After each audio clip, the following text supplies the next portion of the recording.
A billionaire walks into a coffee shop. A barista looks up from behind the counter. In a different world, their paths would never cross. But a dating app just made a decision, a wrong decision, that's about to throw them into each other's lives in the most chaotic way possible. They don't know it yet, but they're both about to play a game where the rules keep changing, the stakes keep rising, and falling in love was never supposed to be part of the plan. Saturday arrived with the kind of oppressive Miami heat that made the air shimmer above the pavement. Ella stood in front of her closet, staring at the meager selection of clothes hanging before her. Most of her wardrobe consisted of the casual, comfortable outfits she wore to work at the cafe. Jeans, simple tops, her collection of vintage band t-shirts. "This is ridiculous," she muttered, pulling out a sundress for the third time and holding it up to her body. "I'm supposed to be unmasking a liar, not auditioning for a fashion show." Her phone buzzed on the bed. Sophie's text appeared. "Have you picked an outfit yet? Remember, you're a successful CEO. Act confident." Ella groaned. Sophie had spent the past 2 days coaching her on how to play the part of the CEO, Ella Thompson. They'd researched Tech Vista solutions, memorized basic tech jargon, and even practiced Ella's power walk in her tiny apartment until the downstairs neighbor had banged on the ceiling with a broom. "I feel like a fraud," Ella had complained during one of their practice sessions. "You're not a fraud. You're just letting him believe what he already thinks. There's a difference." "Is there, though?" Sophie had given her a stern look. "He's the one who lied first. You're just protecting yourself." Now, staring at her reflection in the full-length mirror propped against her bedroom wall, Ella wasn't so sure. She'd chosen a simple white sundress with small blue flowers, elegant enough to seem professional, casual enough to match the humble barista persona she supposedly had on her profile. Her dark hair fell in soft waves around her shoulders, and she'd applied just enough makeup to look polished without seeming overdone. The aroma of fresh coffee drifted from her kitchen, where she'd stress-brewed 3 different cups that morning, trying to calm her nerves. None of them had helped. Her phone buzzed again. This time, it was a message from Jim. No, James. She had to remember his real name, confirming their meeting time. "Looking forward to seeing you at Cafe Alma in 30 minutes. Shall be the guy nervously checking his watch every 5 seconds. Jim." Despite herself, Ella smiled. The message was charming, disarming even, but she couldn't let her guard down. This was James Parker, billionaire real estate mogul, master manipulator who probably had a team of lawyers and PR specialists crafting his every word. She grabbed her purse, a worn leather bag she'd bought at a thrift store in Little Havana, and headed out the door. The drive from Wynwood to Coconut Grove took 20 minutes through Miami's chaotic traffic. Ella's ancient Honda Civic rattled and wheezed its way down the streets, the air conditioning barely functional in the afternoon heat. She passed the sleek cars on Brickell Avenue, Teslas, Mercedes, BMWs, and wondered which one belonged to James Parker. Probably all of them. Cafe Alma sat tucked away on a quiet street in Coconut Grove, its outdoor patio shaded by massive banyan trees. The cafe was charming in an understated way.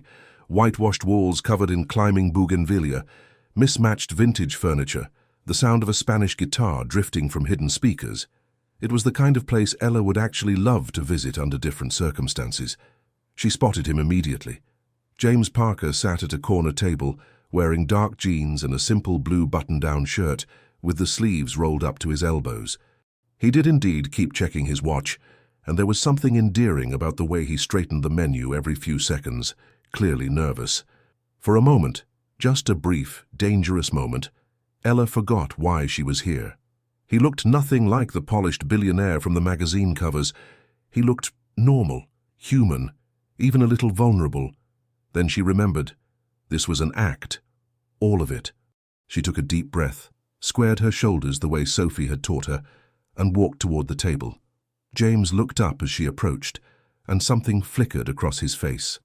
Surprise, maybe, or recognition, or something else entirely. He stood immediately, nearly knocking over his water glass in the process. "Ella?" His voice was warm, genuine sounding. "You're even more beautiful than your photos." "Jim." She extended her hand for a shake, keeping her demeanor professional but friendly. "It's nice to finally meet you." His handshake was firm but not aggressive, and his palm was slightly sweaty. Either he was genuinely nervous or he was an exceptional actor. Ella was betting on the latter. "Please sit," he said, pulling out her chair like a gentleman. Another calculated move, she thought. Make her feel special, earn her trust, then strike. They sat across from each other, an uncomfortable silence settling between them. The Spanish guitar music filled the gap, and somewhere nearby the sound of the espresso machine hissed and gurgled. "So," James said, breaking the silence with a smile that seemed almost shy. "Administrative coordination. It's probably not as exciting as creating latte art, but someone has to keep the office running, right?" Ella nearly choked on the water she'd just sipped. He was really committing to this lie. She set down her glass carefully. "Actually, I find that there's an art to any kind of work, even administrative tasks," she said, channeling what she imagined a CEO would say. "It's all about systems and efficiency. I'm sure your organizational skills are quite impressive." She watched his eyes carefully for any sign that he recognized she was fishing for information about his real job. But he just smiled and nodded. "I try my best. Although, honestly, sometimes I feel like I'm just pushing papers around. What about you? Working as a barista must be rewarding, making people's mornings better, one coffee at a time." There was something in the way he said barista, a slight emphasis, as if he was testing the word, seeing if she'd correct him. This was a game of chess, and they were both still studying the board. "It has its moments," Ella said carefully, "though I'll admit I have bigger ambitions. The coffee shop is just the beginning." She let that hang in the air, wondering if he'd take the bait. His eyes sharpened with interest. "Bigger ambitions, like what?" "Oh, expansion, growth, building something that lasts." She was deliberately vague, letting him draw his own conclusions. Let him think she was hinting at TechVista's plans. Before James could respond, a waiter appeared at their table, a young man with a bright smile and a name tag that read Carlos. "Good afternoon. Welcome to Café Alma. Can I start you both with something to drink?" "I'll have a cortadito," Ella said, ordering the sweet Cuban espresso with practiced ease. If she was going to pretend to be a coffee expert, she might as well lean into it. James looked momentarily impressed. "Make that too when in Miami, right?" After Carlos left, James leaned forward slightly. "So, your Cuban coffee. Have you been in Miami long?" 4 years, Ella said, which was true. "I fell in love with the city the moment I arrived. The energy, the culture, the mix of everything.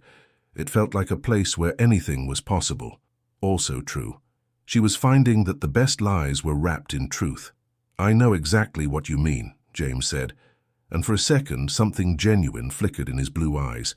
"I've been here for 10 years, and I still discover new things about Miami every day. Like this place. I found it by accident 6 months ago. Now I come here whenever I need to think." "You come here to think?" Ella couldn't help her skepticism. "Not, say, some fancy restaurant in Brickell?" She watched his reaction carefully. Did his smile tighten just slightly? "Brickell's nice for impressing clients or whatever," he said with a casual shrug that seemed rehearsed. "But this is real. No pretense. Just good coffee and good conversation." The irony of him saying no pretense, while maintaining an entirely fake identity, wasn't lost on Ella. She bit back a sarcastic comment and instead smiled sweetly. "I completely agree. I can't stand fake people." "Me neither," James said, with what appeared to be complete sincerity. "That's why I was drawn to your profile. You seemed authentic." The audacity of this man. Ella felt her cheeks flush with indignation, but she channeled it into what she hoped looked like a modest blush. "That's kind of you to say. Your profile stood out to me, too. You seemed like someone who valued substance over flash." They were both laying it on thick now, and Ella wondered if he could hear the same absurdity in their conversation that she could. They were two liars complimenting each other's authenticity while sipping Cuban coffee in the Miami heat. Carlos returned with their cortaditos, the small cup steaming and aromatic. Ella wrapped her hands around the warm ceramic and inhaled deeply. Whatever else was happening here, at least the coffee was real. "So tell me about your work," Ella said, deciding to go on the offensive. "What exactly does an administrative coordinator do? It sounds important." James took a sip of his cortadito, clearly buying time to construct his answer. "Well, I coordinate various administrative functions for a mid-sized real estate company. Filing, scheduling, making sure everything runs smoothly. It's not glamorous, but it pays the bills. Real estate? Ella's pulse quickened. That must be interesting, especially in a market like Miami. The industry must be very competitive. It can be, James said carefully. Lots of big players fighting for the same properties. Lots of corporate maneuvering. Was that a pointed comment? Was he implying something about corporate espionage? Ella couldn't tell. And you enjoy it? The corporate world? James seemed to consider this seriously. Honestly, sometimes I feel trapped by it. There's so much posturing, so much concern about status and image. I sometimes wonder what it would be like to do something simpler, something real. He paused, looking directly at her. That's why I admire what you do. Being a barista, connecting with people every day, making something with your own hands. There's integrity in that. Ella felt an unexpected pang in her chest. If this was an act, it was a convincing one. The way he talked about feeling trapped, about craving authenticity, it resonated with something deep inside her. But that was probably the point. He was trying to make her trust him. It's not always easy, she found herself saying, surprised by the honesty in her own voice. Making ends meet, dealing with difficult customers, wondering if you're on the right path. Sometimes I look at people in corporate jobs and wonder if I made a mistake choosing passion over security.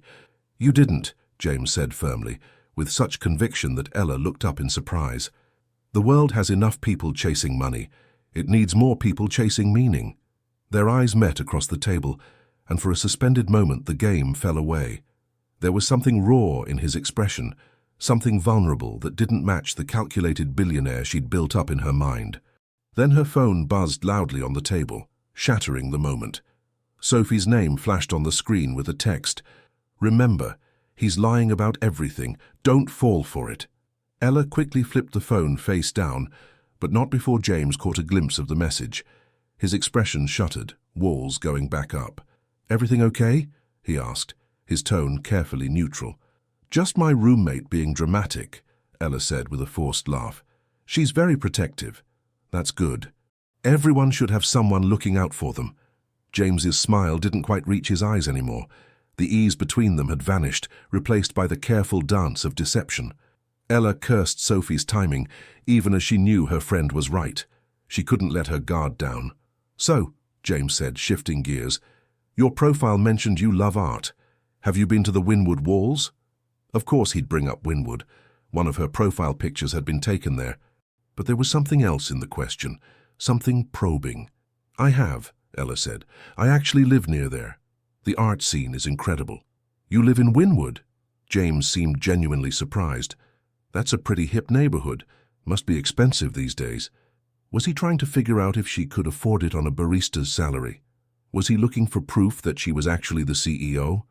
I have a small place, Ella said vaguely. Nothing fancy. But it's home. I'd love to see it sometime, James said, then quickly added, I mean, not right now, that would be weird. I just meant the neighborhood. Maybe you could show me your favorite spots. He looked genuinely flustered, and Ella felt a small smile tug at her lips despite herself. Maybe on our second date, if there is one. You mean you haven't decided if I've passed the first date test yet? James grinned. What are your criteria? Do I need to solve a riddle, slay a dragon? Just be yourself, Ella said, then immediately regretted it, because neither of them were being themselves. Or, you know, the best version of yourself. What if the best version of myself is actually kind of boring? James asked, and there was something almost wistful in his voice. What if all the interesting parts are the parts I'm supposed to hide? Ella didn't know how to respond to that. She suspected he wasn't talking about his fake administrative coordinator persona anymore. For just a second, she glimpsed something real beneath all the layers of deception, a loneliness that mirrored her own. But before she could explore that thought, James's phone rang. He glanced at the screen and his face went pale. I'm so sorry, I have to take this, he said, standing abruptly. It's work. There's a situation. I'll just be a minute. He walked toward the front of the cafe, phone pressed to his ear, his body language shifting from nervous date to commanding businessman in seconds. Ella watched him pace, noting the authoritative gestures, the way he seemed to grow taller as he issued what were clearly orders to someone on the other end. This was James Parker, she realized. This was the real him, Not the humble administrator, but the billionaire who ran an empire. Carlos approached to refill her water. "Your boyfriend seems stressed," he said sympathetically. "He's not my—" Ella started, then stopped. "Yeah, work stuff. Tell me about it. My cousin works for some big real estate guy in Brickell. Says the man is brilliant, but works 24/7. Never takes a break. Lonely, probably." Carlos shrugged. "All that money, but what's the point if you have no one to share it with, you know?" Ella watched James through the cafe window, still on the phone, and felt something shift inside her. What if he wasn't just playing a game? What if he really was lonely? What if his lies came from the same place as hers, fear and self-protection? No, she couldn't think like that. Sophie was right. He'd lied first, and she had to protect herself. James returned to the table looking apologetic. "I'm so sorry about that. Crisis at the office. Sometimes I feel like the place would burn down without me there to—" He stopped, seeming to realize he was breaking character. "I mean, even administrative coordinators have to deal with emergencies sometimes." "It's okay," Ella said. "I understand work stress." They finished their cortaditos in slightly awkward silence, the magic of their earlier connection buried under layers of suspicion and pretense. When Carlos brought the check, both Ella and James reached for it simultaneously.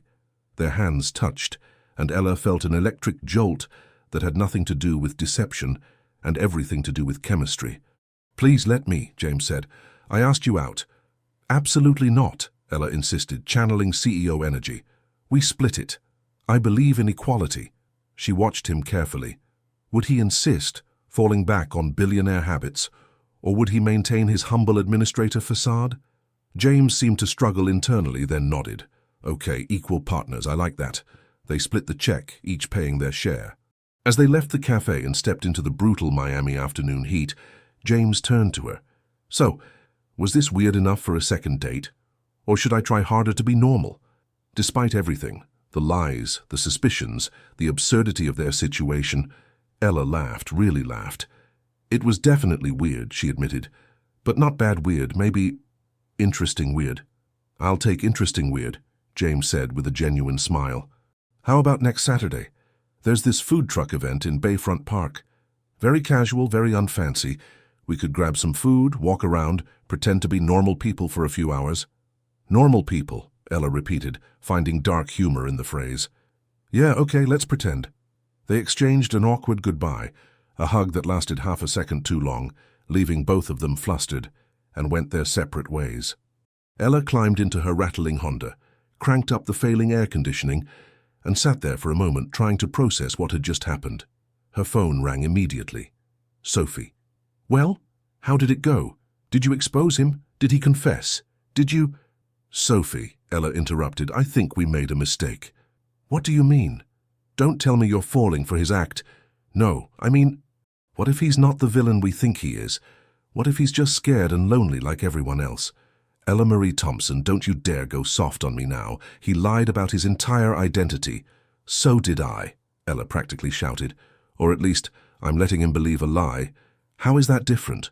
Silence on the other end of the line.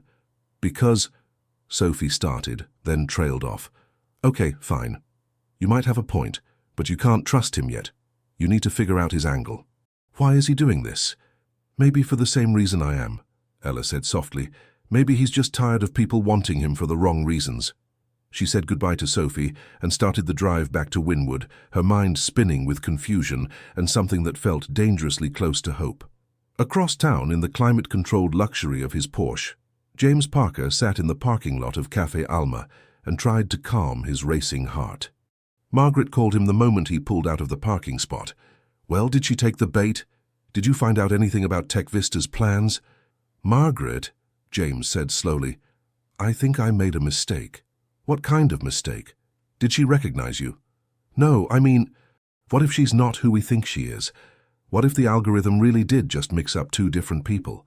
James, she's the CEO of your rival company. She's there to spy on you." "Is she, though?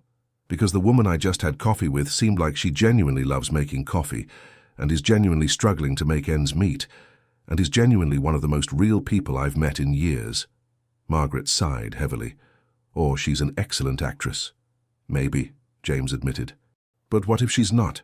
He drove toward Brickell, the Miami skyline glittering in the afternoon sun, and allowed himself to imagine, just for a moment, that Ella Thompson was exactly who she seemed to be.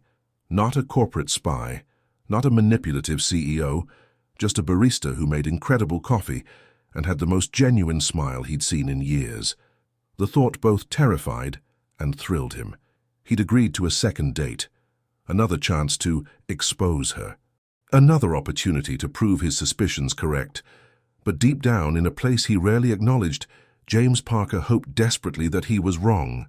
Because if Ella Thompson was real, if this was real, then maybe, just maybe, he could be real too.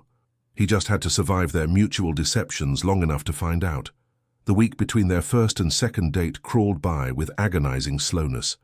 Ella threw herself into work at the Sunrise Cafe, perfecting new latte art designs and experimenting with cold brew recipes, but her mind kept drifting back to those blue eyes and that almost genuine smile. "You're doing it again," her co-worker Marcus said on Thursday afternoon, watching her stare into space while holding a milk steamer. "You've been heating that milk for 3 minutes. It's basically soup now." Ella jolted back to reality and quickly poured out the scalded milk. "Sorry. I'm just distracted." By Mr. Fake Administrative Coordinator, Marcus had heard the entire saga from Sophie, who had apparently told everyone in Ella's social circle about the billionaire catfish situation. "His name is James. Ella sighed heavily. "I don't even know what to call him anymore." "How about liar?" Marcus suggested helpfully. "Or fraud. Deceiver has a nice ring to it." "You're not helping." "I'm not trying to help. I'm trying to stop you from falling for a guy who's literally pretending to be someone else." Marcus handed a cappuccino to a waiting customer, then turned back to Ella. "Unless, are you also still pretending to be someone else?" Ella didn't answer, which was answer enough. "Oh, Ella," Marcus said, shaking his head. "This is going to end in tears. Probably yours. Possibly his. Definitely someone's." "I know," Ella admitted quietly, "but I can't seem to help myself." "There's something about him, Marcus. When we talked, even with all the lies between us, there were these moments where it felt real." "Feelings aren't facts," Marcus said, channeling his therapy speak. "Just promise me you'll be careful." "I promise," Ella said, though she wasn't entirely sure it was a promise she could keep. Across town, James was having a similar conversation with Margaret in his Brickell office. "You're making a mistake," Margaret said, standing in front of his desk with her arms crossed. She'd been his assistant for 6 years and had earned the right to speak bluntly. "This woman is either a corporate spy or you're getting emotionally involved with someone based on a lie. Either way, it ends badly." "I know the risks," James said, signing a contract without really reading it. Margaret snatched the contract away. "Do you? Because from where I'm standing, you're about to sign off on a $12 million property acquisition while mooning over a woman you've met exactly once." James looked down at the contract he'd nearly signed. It was actually a requisition for office supplies. He ran a hand through his hair, frustrated with himself. "What if we're wrong about her?" he asked. "What if she really is just a barista? Then you're lying to a nice woman for no reason, which makes you the villain in this story." Margaret softened slightly. "Look, I want you to be happy. You deserve to be happy. But you can't build something real on a foundation of lies," says the woman who made me join a dating app under false pretenses. "I told you to be yourself, just without mentioning your net worth right away. You're the one who created an entirely fake persona." Margaret perched on the edge of his desk. "James, what are you really afraid of here?" He considered the question seriously. "I'm afraid that if I tell her the truth, she'll either run away or she'll suddenly become interested for all the wrong reasons. I'm afraid that Jim Parker, regular guy, is the only version of me that anyone could actually love. That's the saddest thing I've heard all week. And I watched a documentary about penguin divorce last night." Margaret stood up. "Fine. Go on your second date. Play your little game. But at some point you're going to have to decide if you want to be loved for who you pretend to be, or take a chance on who you actually are." After Margaret left, James stared out his floor-to-ceiling windows at the Miami skyline. Somewhere out there, Ella was probably working at her cafe, making coffee for strangers, living her simple, honest life. Except it wasn't honest, because she was lying too. Or was she?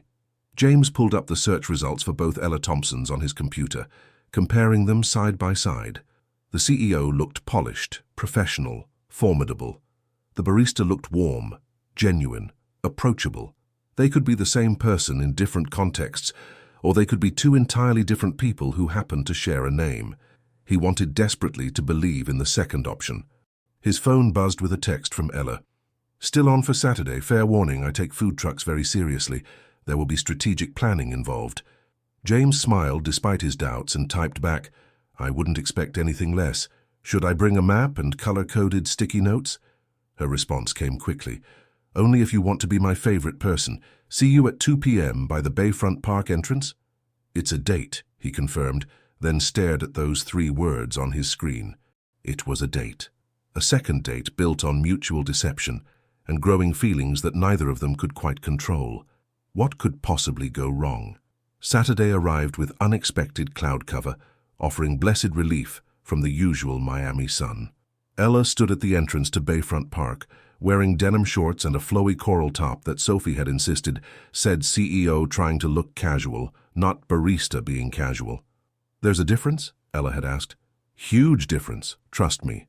Now Ella fidgeted with her phone, checking the time every 30 seconds. She'd arrived 15 minutes early because she was pathologically punctual, a trait that had served her well in the cafe business but made her anxious in social situations. The food truck event was in full swing. The smell of grilled meat, fresh empanadas, and sweet churros filled the air. Salsa music pumped from speakers near the waterfront, and families and couples wandered between the colorful trucks, laughing and eating and enjoying the rare, comfortable weather. "Ella!" She turned to see James jogging toward her, slightly out of breath, wearing khaki shorts and a fitted grey t-shirt that definitely didn't look like something an administrative coordinator could afford. Ella made a mental note to add that to her growing list of evidence. "Sorry I'm late," he said, arriving at her side. Traffic on the MacArthur Causeway was insane. The MacArthur Causeway connected Miami Beach to downtown.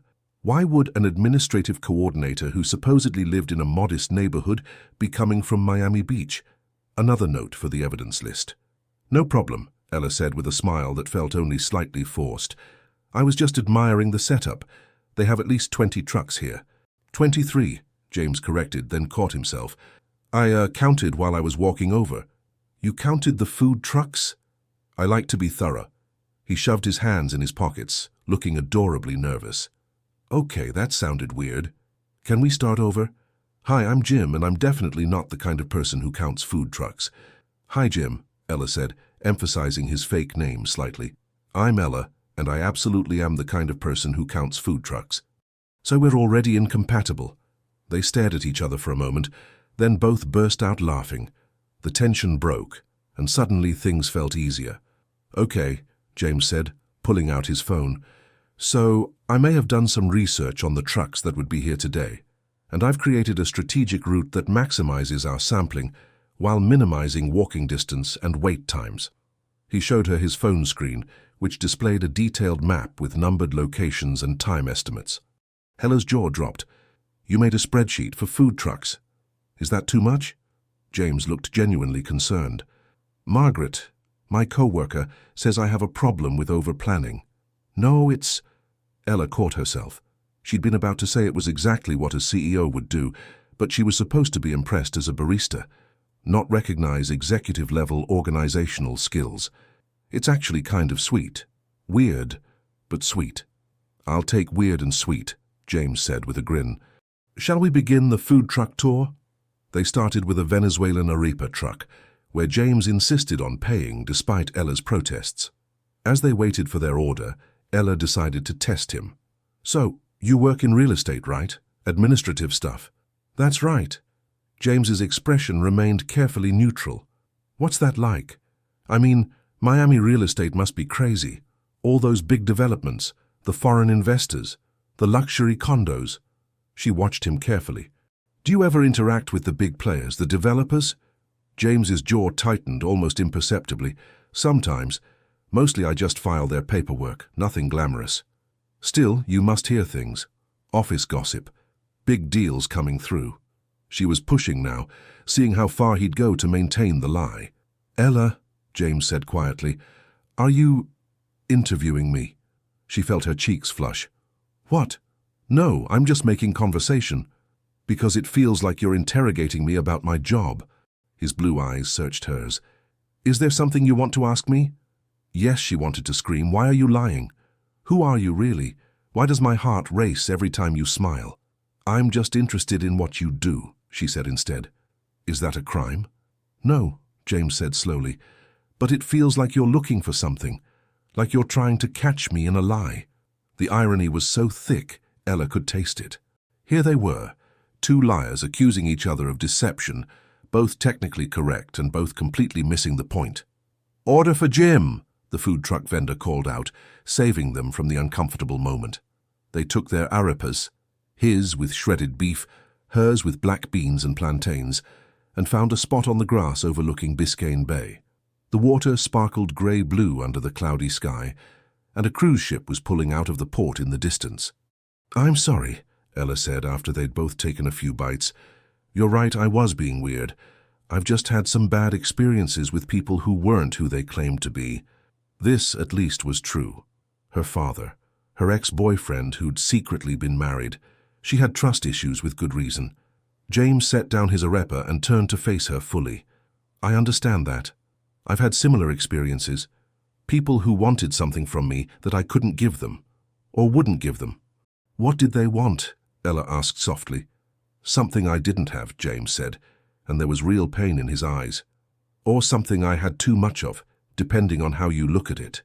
They sat in heavy silence, both lost in their own thoughts and secrets. A group of children ran past, shrieking with laughter, pulling a kite behind them. Can we make a deal? James asked suddenly. Can we just try to be present? Just for today. No interrogations, no suspicions, no trying to figure each other out. Just two people eating overpriced food truck meals and enjoying each other's company. Ella wanted to say no. She wanted to maintain her guard, keep collecting evidence, protect herself from inevitable heartbreak. Instead, she found herself nodding. Okay, just for today. Just for today, James agreed, and his smile was so genuine it made her chest ache. They finished their arepas and moved on to the next truck, a Cuban place serving lechon and yuca, then a Thai truck with incredible pad Thai, a Greek truck with the best gyros Ella had ever tasted, a dessert truck that sold gourmet ice cream sandwiches. Between each stop they talked, really talked, not about work or backgrounds or anything that might reveal their deceptions. Instead, they talked about Miami, their favorite hidden beaches, the best times to visit the Everglades, whether the traffic was actually worse than LA or if it just felt that way. They talked about food, discovering they both loved cooking, but rarely did it, because cooking for one person felt depressing. They talked about books, finding surprising overlap in their tastes. Both loved mystery novels, and both had a weakness for bad action movies. Wait, Ella said as they shared a massive churro near the waterfront. You actually like the Fast and Furious movies? Like, unironically? They're masterpieces of absurdist cinema, James defended. The laws of physics need not apply when you have family. Oh my God, you did not just quote... Ella dissolved into laughter, clutching her stomach. That's the worst line in cinematic history. It's the best line, James insisted, laughing too. It's so bad it's good. They were both laughing so hard they didn't notice the person approaching until a voice said, James Parker. They both froze. A man in an expensive suit stood before them, confusion written across his face. He was tall, silver-haired, distinguished, the kind of man who screamed important business person. Robert, James said, his voice tight. What a surprise. I should say so, Robert said, his eyes moving from James to Ella and back again. I didn't expect to see you at a food truck event, slumming it today. Ella felt James tense beside her. She looked at him, saw the panic in his eyes, and in that moment understood two things. First, this Robert person knew James Parker the billionaire, not Jim Parker, the administrative coordinator. Second, their carefully constructed lie was about to explode in their faces. Robert, James said carefully, this is Ella Thompson. Ella, this is Robert Mitchell. He's a client of the company I work for. Robert's eyebrows shot up. Client? James, what are you? A very demanding client, James interrupted, his tone pointed. The kind who requires administrative coordination at all hours, even on weekends. Ella watched this exchange with growing confusion. Why was James lying to his own client? Unless... Right, Robert said slowly, clearly baffled, but picking up on James's desperation. Yes, very demanding. I require a lot of coordination. Well, I'll let you two get back to your lunch. He looked at James meaningfully. We should talk Monday about the coordination situation. Absolutely, James said through gritted teeth. After Robert walked away, an awkward silence descended. Ella could practically see James's mind working, trying to figure out how to explain that interaction. So, Ella said carefully, that was weird. Yeah, James said, running a hand through his hair. Robert's kind of eccentric. He likes to pretend that I'm more important than I am. It's a whole thing. It was possibly the worst lie Ella had ever heard, and she'd heard some bad ones. James, she started. Jim, he corrected quickly. My name is Jim. Right, Jim. Ella stood up, brushing churro sugar off her shorts. I need to use the restroom. I'll be right back. She walked away before he could respond, her mind racing. She found a quiet spot behind one of the trucks and pulled out her phone, Googling Robert Mitchell, Miami. The first result made her stomach drop. Robert Mitchell, CEO of Atlantic Development Group, partners with Parker Industries. There was a photo of Robert shaking hands with James Parker. Not Jim Parker, the administrative coordinator, but James Parker in a custom suit at what appeared to be a very fancy business event. So James had lied about knowing Robert, which meant he was definitely hiding something big. Ella was about to return to confront him when her own phone rang. An unknown number. Hello? Miss Thompson? A woman's voice, professional and cold. This is Jennifer Hayes from Tech Vista Solutions. We've been trying to reach you about the unauthorized use of your identity. Ella's blood ran cold. I'm sorry. What? Your name and likeness have been used without permission in conjunction with our company. We're investigating a possible data breach. Can you come to our offices Monday morning to discuss? Yes, of course. After she hung up, Ella stood there, her mind spinning. Tech Vista knew about the identity mix-up, which meant the real Ella Thompson, the CEO, probably knew too, which meant this whole situation was about to get exponentially more complicated. She returned to find James pacing nervously by the waterfront. When he saw her, relief flooded his face. I thought you'd left, he admitted. I considered it, Ella said honestly. That was a really bad lie back there, Jim, or James, or whoever you are. I could say the same about you, James shot back, surprising her. Do you think I haven't noticed the inconsistencies? The way you talk about business like you understand it from the inside. The way you sized up that entire food truck operation like you were analyzing a corporate structure.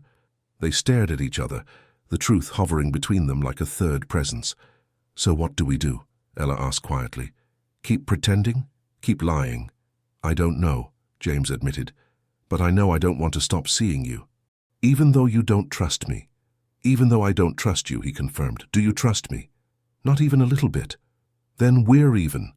Despite everything, the lies, the confusion, the bizarre encounter with Robert, Ella found herself smiling. This is the strangest relationship I've ever had. Is it a relationship? James asked, stepping closer. Because I'd like it to be. A relationship built on mutual deception and suspicion? Ella raised an eyebrow. That sounds healthy. Every relationship has its quirks. James was close enough now that she could smell his cologne, something woodsy and expensive that definitely didn't fit his budget administrative coordinator story. Besides, where's the fun in normal? He was right there, close enough to kiss, and Ella knew she should step back, should run, should protect herself from whatever disaster this was inevitably building toward. Instead, she heard herself say, "Third date." "Third date," James agreed, his eyes locked on hers. "But maybe we should make it somewhere public, with witnesses, for safety." "Whose safety? Mine or yours?" "Yes." They both laughed, and some of the tension dissolved. They spent another hour at the food truck event, sampling desserts and watching the sunset paint the sky in shades of pink and orange over Biscayne Bay. When they finally said goodbye, James caught her hand. "Ella," he said seriously, "whoever you are, whatever this is, I want you to know that I've never felt this comfortable with someone while simultaneously being this terrified. Same, Ella admitted. It's kind of exhilarating. And kind of awful. That too. He squeezed her hand once, then let go. See you soon? See you soon, she confirmed. They walked in opposite directions, Ella toward the parking lot where her ancient Honda waited, James toward, well, she didn't know where. Probably toward some luxury car that cost more than her yearly income.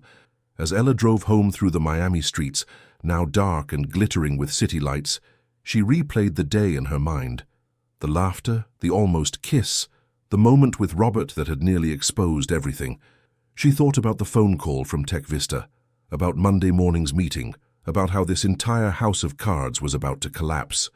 But mostly, she thought about the way James had looked at her when he said he didn't want to stop seeing her, like she was something precious and terrifying all at once. She was in so much trouble. And the worst part? She couldn't bring herself to care. James sat in his Porsche in the parking garage, forehead resting on the steering wheel. The encounter with Robert had been a disaster, narrowly averted. He'd have to call Robert tonight, explain the situation, beg him to keep quiet. But that wasn't what consumed his thoughts. It was the way Ella had laughed at his fast and furious defense, the way she'd looked in the sunset light, the way she'd agreed to a third date, even after catching him in what was obviously a lie. She was either the best corporate spy he'd ever encountered, or she was exactly who she seemed to be, and James was terrified to find out which. His phone buzzed with a text from Margaret. "How did it go? Did you unmask the spy?" James stared at the message for a long moment, then typed, "I think I'm falling for her." Margaret's response came immediately. "Oh, no." "Yeah," James confirmed. "Oh, no." He drove home through the Miami night, the city lights blurring past his windows, and wondered how much longer they could maintain this charade before everything fell apart. The answer, he suspected, was not much longer at all. Monday morning arrived with the kind of oppressive humidity that made Miami feel like a sauna. Ella stood outside the glass tower that housed Tech Vista Solutions in downtown Miami, her palms sweating and her stomach churning with anxiety. The building was sleek, modern, intimidating, all reflective glass and sharp angles that seemed to pierce the sky. Through the lobby windows, she could see people in expensive suits moving with purpose, carrying tablets and talking on wireless earpieces. This was a mistake. She should leave. She should... Ella Thompson, a woman in a crisp navy suit, approached, her blonde hair pulled back in a severe bun. She looked like she meant business, and that business involved making people uncomfortable. "That's me," Ella managed. "Jennifer Hayes, head of legal, thank you for coming in." Jennifer's smile was professional and cold as she extended her hand. "Please, follow me." They rode the elevator to the 15th floor in silence. Ella caught her reflection in the mirrored walls. She'd worn her nicest dress, a simple navy blue sheath that Sophie had helped her pick out, but she still felt woefully underdressed next to Jennifer's obvious designer suit. The elevator opened into a lobby with floor-to-ceiling windows overlooking Biscayne Bay. The view was stunning, but Ella barely noticed. She was too busy trying not to hyperventilate. Jennifer led her through a maze of glass-walled offices and open workspace areas, where young tech workers stared at multiple monitors. Finally, they arrived at a large conference room. "Wait here," Jennifer said. "Someone will be with you shortly." The door closed and Ella was alone. She pulled out her phone, considering texting Sophie, when the door opened again. A woman walked in, and Ella's breath caught. It was like looking into a funhouse mirror. The woman was her height, had similar dark hair, similar brown eyes. But where Ella's hair was in a practical ponytail and her dress was off the rack from Target, this woman wore a designer suit that probably cost more than Ella's monthly rent. Her hair was styled in perfect waves, her makeup was flawless, and she carried herself with the kind of confidence that came from running a multi-million-dollar company. This was the real Ella Thompson. "Well," the CEO said, a slight smile playing at her lips. "This is surreal." "You're telling me," Ella managed. "I'm so sorry about all of this. I had no idea." "Please, sit." The CEO gestured to the conference table. "And for clarity, I'm going by Ella Grace Thompson. My middle name. To avoid confusion. I'm just Ella Marie Thompson," Ella said, sitting down carefully. "Barista, definitely not a CEO." Ella Grace sat across from her, studying her with sharp, intelligent eyes. Our legal team discovered the issue last week.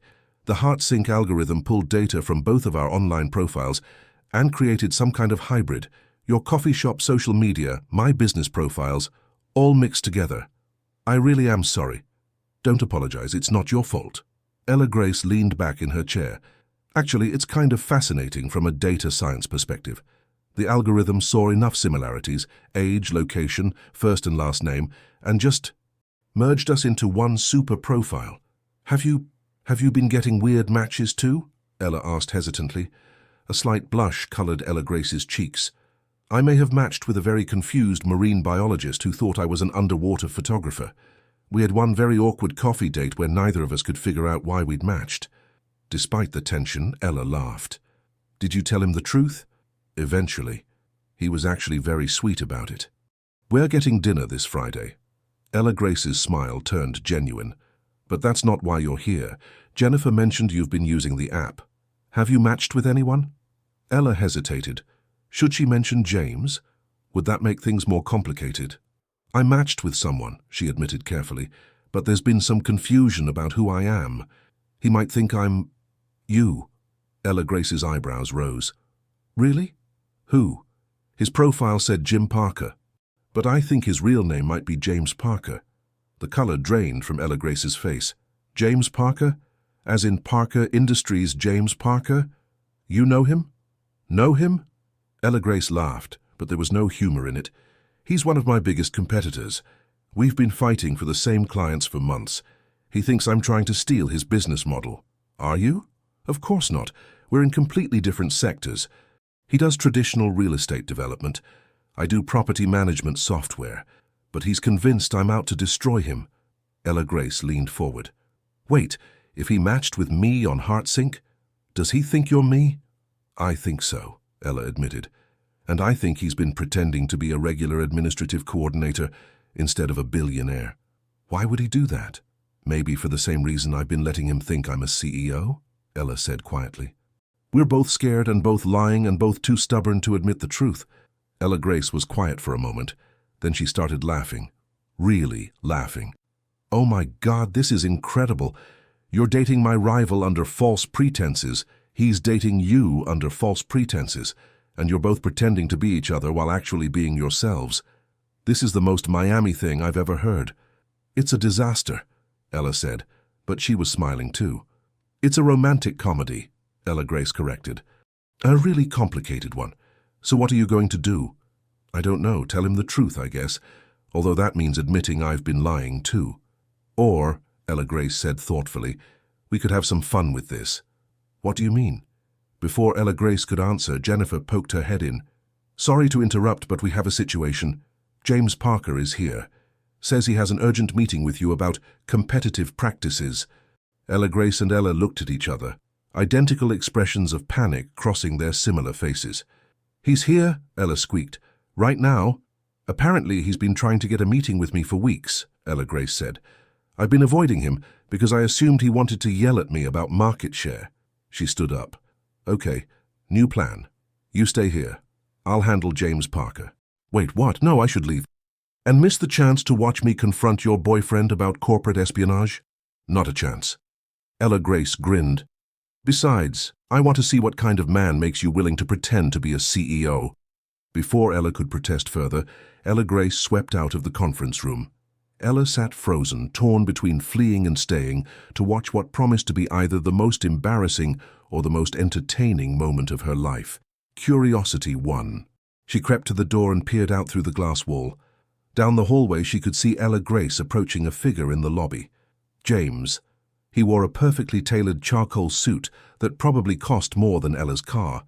His hair was styled, his posture was confident, and he looked every inch the billionaire real estate mogul.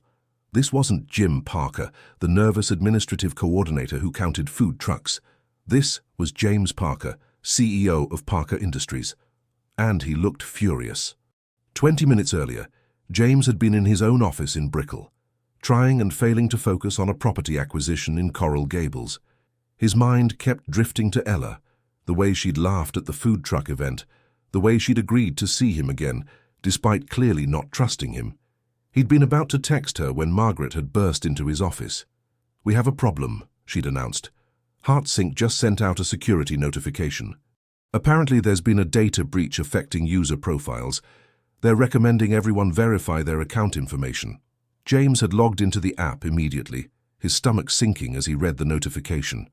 There had been an algorithm error. Multiple users had been affected. Profile data had been mixed and merged incorrectly. He'd clicked through to his match with Ella Thompson and finally saw what he should have seen from the beginning. A small disclaimer at the bottom of her profile. Profile data aggregated from multiple sources. Please verify information. The algorithm hadn't just matched him with Ella Thompson, CEO of TechVista Solutions. It had matched him with two Ella Thompsons and created a hybrid profile, which meant, "Oh no," James had whispered. "Oh no is right," Margaret had confirmed, reading over his shoulder. "You've been dating the wrong Ella Thompson, or the right Ella Thompson. I'm confused." James had grabbed his jacket. "I need to go to TechVista. I need to talk to the real CEO." "Why?" "Because I need to know if she's the one I've been falling for, or if I've been falling for someone who has nothing to do with any of this corporate espionage nonsense." Now, standing in the TechVista lobby, James watched a woman approach. She looked like Ella, same height, same coloring, but everything else was different. The confidence, the polish, the way she moved like she owned every room she entered. This was Ella Grace Thompson, CEO of TechVista Solutions, and she was definitely not the woman he'd been dating. "Mr. Parker," Ella Grace said coolly, "what an unexpected visit." "Miss Thompson, I need to speak with you about HeartSync." Ella Grace's expression remained carefully neutral. "The dating app. That's an unusual topic for a business meeting. There's been an algorithm error. Profile data was mixed between users. I believe you and I were both affected." "I'm aware," Ella Grace said. "I've been dealing with the fallout all morning. Then you know that I was matched with someone I thought was you? And you know that person was actually a different Ella Thompson entirely." Ella Grace crossed her arms. "A barista named Ella Marie Thompson, to be specific. Nice woman. Very honest, unlike some people." James felt heat rise to his face. "I never claimed to be anyone I wasn't." "Really? Because from what I understand, you've been pretending to be Jim Parker, administrative coordinator, for the past few weeks. How do you—" James stopped. "You've talked to her. She's here right now, actually, in my conference room. We've been having a very interesting conversation about mutual deception." James's world tilted. "Ella's here?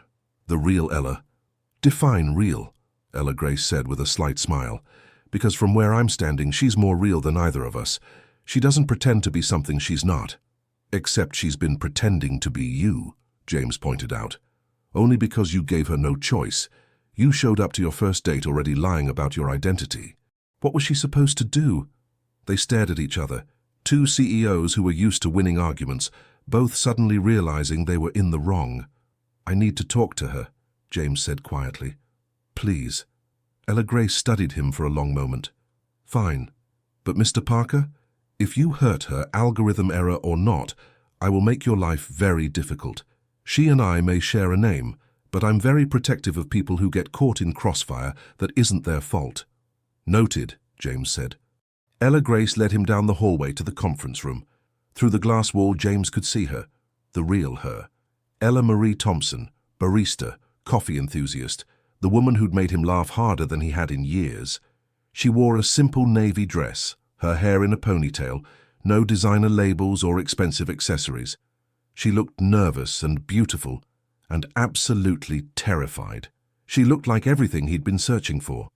Ella Grace opened the door. "Ella Marie, you have a visitor." Ella looked up, saw James, and went pale. "James or Jim or—" She stood up awkwardly, knocking her purse off the chair. "This is not how I wanted you to find out." "Find out what?" James asked, stepping into the room. "That you're not actually a CEO? That the algorithm made a mistake? That we've both been lying to each other for weeks?" "Yes," Ella said weakly. "All of the above?" Ella Grace cleared her throat. "I'm going to give you two some privacy. Try not to destroy my conference room." She left, closing the door behind her. James and Ella stood on opposite sides of the table, the glass and chrome surface between them like a barrier neither knew how to cross. "I'm not a CEO," Ella said finally. "I'm exactly who my profile said I was.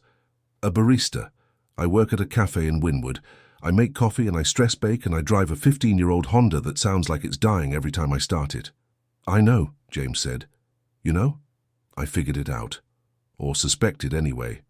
The pieces didn't fit. He loosened his tie, suddenly feeling suffocated by the formality of his suit. I'm James Parker. I own Parker Industries. I'm a billionaire who lives in a penthouse and drives a car that costs more than most people's houses. I know, Ella said quietly. They stared at each other across the conference room. So we're both liars, James said. Technically, I never lied, Ella pointed out. I just didn't correct your assumptions. That's still lying. You lied first, because I thought you were a corporate spy, and I thought you were a fake who was trying to trick me. They were both almost shouting now, years of trust issues and fears bubbling to the surface. I grew up watching my father pretend to be someone he wasn't, Ella said, her voice breaking. He lied to my mother about who he was, what he wanted, everything. When he left, she was devastated. I promised myself I'd never fall for someone like that. My last girlfriend only dated me for 6 months before proposing, James said quietly. She didn't love me, she loved my bank account. When I said no to the proposal, she sold our private photos to a tabloid. I promised myself I'd never trust anyone again. The anger drained out of the room, replaced by something rawer. Understanding, maybe. Recognition. We're both broken, Ella whispered. Yeah, James agreed. We are. So what do we do now? James walked around the conference table, closing the distance between them. Ella didn't back away. I have an idea, he said. It's probably crazy, but so is everything else about this situation. I'm listening. Let's start over. Hi, I'm James Parker. I'm 34 years old. I own a real estate company that I built from nothing, and I'm terrified that's the only interesting thing about me. I like bad action movies and I stress-eat Cuban food, and I can't remember the last time I had a conversation with someone that felt real. Ella's eyes were shining with unshed tears. She took a breath. Hi, James. I'm Ella Thompson. I'm 29 years old. I own a coffee shop that barely breaks even, and I'm terrified I'll never be more than that. I like making terrible puns, and I stress bake at midnight, and I can't remember the last time someone looked at me like I was enough just as I am. You're more than enough, James said. So are you. They stood there, really seeing each other for the first time. No lies, no pretenses, no algorithms telling them who they should be. This is terrifying, Ella admitted. Completely, James agreed. But maybe that's the point. Maybe real things are supposed to be scary. Is this real? Ella asked. Or is it just the algorithm saying we're compatible? I don't know, James said honestly. But I'd like to find out, the right way this time. No lies, no games, just two people trying to figure out if something that started with a mistake can turn into something right. Ella bit her lip, considering. What does that look like? How about we start with coffee? Real coffee, not a strategic meeting. You show me what makes a great cortadito, I'll show you the real me. No billionaire persona, no pretending I'm someone I'm not. Just James? Just James, he confirmed. If you'll give me another chance. Ella looked at him, really looked at him. She saw the fear in his eyes that mirrored her own. She saw the hope that he was trying to hide. She saw someone who'd been hurt before and was choosing to be brave anyway. Okay, she said. Just coffee, but I'm picking the place and it's definitely not going to be somewhere fancy. I wouldn't want it any other way. They stood there for another moment, neither quite ready to leave the safety of this honest conversation. Then Ella did something brave. She stepped forward and hugged him. James wrapped his arms around her, and for the first time in weeks, something felt right. No lies between them, no schemes, just two people choosing to be vulnerable. For what it's worth, James whispered into her hair, the algorithm was right about one thing. We are compatible. 99.8%, Ella murmured against his chest. That remaining 0.2% is going to keep things interesting. They pulled apart, both smiling despite everything. Outside the conference room, Ella Grace Thompson watched them through the glass wall, a satisfied smile on her face. Her assistant, Michael, appeared beside her. So, did you tell them? He asked. Tell them what? That you're the one who fixed the algorithm error, that you made sure they'd see each other's real profiles. Ella Grace's smile widened. No. Let them think it was fate or coincidence or whatever they need to believe. Sometimes people need to find their own truth. You're a romantic. I'm a strategist, Ella Grace corrected. Romance is just strategy applied to matters of the heart. Is that why you're having dinner with the confused marine biologist on Friday? Ella Grace didn't answer, but the slight blush on her cheek said everything. 3 months later, Ella stood behind the counter at Sunrise Cafe, creating an intricate leaf pattern in a cappuccino foam. The morning rush had ended, and the cafe was filled with the comfortable hum of regular customers, working on laptops and chatting over coffee. The bell above the door chimed, and she looked up to see James walking in. Not Jim, the administrative coordinator, not James, the intimidating billionaire. Just James in jeans and a t-shirt, hair slightly messed up from the Miami wind. "Morning," he said, leaning against the counter with a grin. "I'll have whatever the barista recommends." "The barista recommends you stop being cheesy and just order like a normal person," Ella said. But she was smiling. "Fine. 1 cortadito, and one of those chocolate croissants you definitely didn't stress bake at 3 in the morning." "I wasn't stress baking, I was experimentally baking." "What were you experimenting with? The limits of the smoke detector?" Ella threw a balled-up napkin at him, which he caught easily, laughing. Things between them hadn't been perfect. There had been difficult conversations about trust, about expectations, about how to blend their very different worlds. Ella had met James's business colleagues and felt completely out of place. James had helped out at the cafe during a rush and accidentally charged someone $50 for a regular coffee. But they were trying, really trying. James had started coming to the cafe every morning, not as a customer but as a friend, then as something more. Ella had been to his penthouse, walked through his world of luxury, and realized that underneath all the expensive furniture and stunning views, he was just as lonely as she'd been. They'd gone on proper dates, not strategic missions to unmask each other, but real dates. Movies at the Coral Gables Art Cinema, walks through Fairchild Tropical Botanic Garden, late-night drives to Key Biscayne to watch the sunrise. And slowly, the trust had built. Not because of an algorithm, but because they'd chosen to be honest, chosen to be vulnerable, chosen each other despite all the reasons they shouldn't have. "So," James said, as Ella prepared his coffee, "I have something to tell you." "Oh no. Should I sit down for this?" "Probably." He waited until she'd come around the counter and sat next to him at one of the small tables. "I talked to my real estate team. You know that building 3 blocks from here? The one that's been empty for 2 years? The old warehouse? That's the one. I bought it." Ella's eyes widened.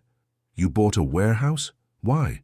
"Because you mentioned once that you'd love to expand the cafe, have a bigger space, maybe offer pastries and light lunch options, room for local artists to display work." James pulled out his phone and showed her architectural sketches. "I had my team draw up some plans. Nothing final, just ideas. The ground floor could be the expanded cafe, the upper floor could be event space or whatever you want." Ella stared at the sketches, her throat tight with emotion. "James, this is too much." "It's an investment," he said quickly. "A business investment. I'd be a silent partner, you'd run everything, but Ella, you're brilliant at what you do. You deserve a space that matches your vision. I can't accept this." "Yes, you can, because it's not charity. It's me believing in you the way you believed in me when you saw past all the bullshit to the person underneath." James took her hand. "Let me invest in your dream."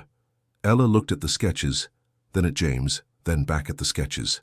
A bigger cafe, room to expand, the chance to create something really special. "On one condition," she said finally. "Name it. You have to work a shift here once a week. No suit, no CEO persona. Just you, learning to make a decent cappuccino." James laughed. "Deal. Though I should warn you, my latte art looks like abstract disasters." "Then I'll teach you," Ella said, squeezing his hand. "We'll figure it out together." "Together," James agreed. "I like the sound of that." They sat there in the morning light streaming through the cafe windows, holding hands, making plans, building something real from the ashes of their lies. Outside, Miami hummed with its usual chaos, traffic, tourists, the eternal hustle of a city that never quite stood still. But inside Sunrise Cafe, 2 people who'd found each other through an algorithm's mistake were proving that sometimes the best things in life were the ones that weren't planned. At Tech Vista Solutions, Ella Grace Thompson sat in her office, reviewing the latest updates to the heart-sync algorithm. Her team had fixed the profile merging bug, implemented better data verification, and added safeguards to prevent future errors. But she'd also done something else. She'd added a new feature to the algorithm, one that looked for compatible people, even if they seemed completely wrong for each other on paper, one that valued authenticity over perfection, one that understood that sometimes the best matches were the ones that required work, honesty, and a willingness to be vulnerable. She called it the Beautiful Mistake Protocol. Michael appeared in her doorway. "The marine biologist is here for your lunch date." "Tell him I'll be right there," Ella Grace said, logging out of her computer. She grabbed her purse and paused to look out her office window at the Miami skyline. Somewhere out there, James Parker and Ella Marie Thompson were figuring out their relationship one honest conversation at a time. And somewhere in the heart-sync algorithm's code, a small glitch-turned feature was helping other people find their own beautiful mistakes. Ella Grace smiled and went to meet her own unexpected match. Because that was the thing about algorithms and love. Sometimes the errors were exactly what you needed. Sometimes the mistakes led you precisely where you were supposed to be. And sometimes 99.8% compatibility meant leaving room for the unexpected, imperfect, wonderfully human 2% that made everything real. The end one year. Later. The grand opening of Sunrise Cafe's new location was everything Ella had dreamed of, and nothing she'd expected. The converted warehouse in Wynwood had been transformed into a soaring two-story space, with exposed brick walls, hanging plants, and floor-to-ceiling windows that flooded the cafe with natural light. Local artists' work hung on every available wall, a rotating gallery that brought new life to the neighborhood. The cafe was packed.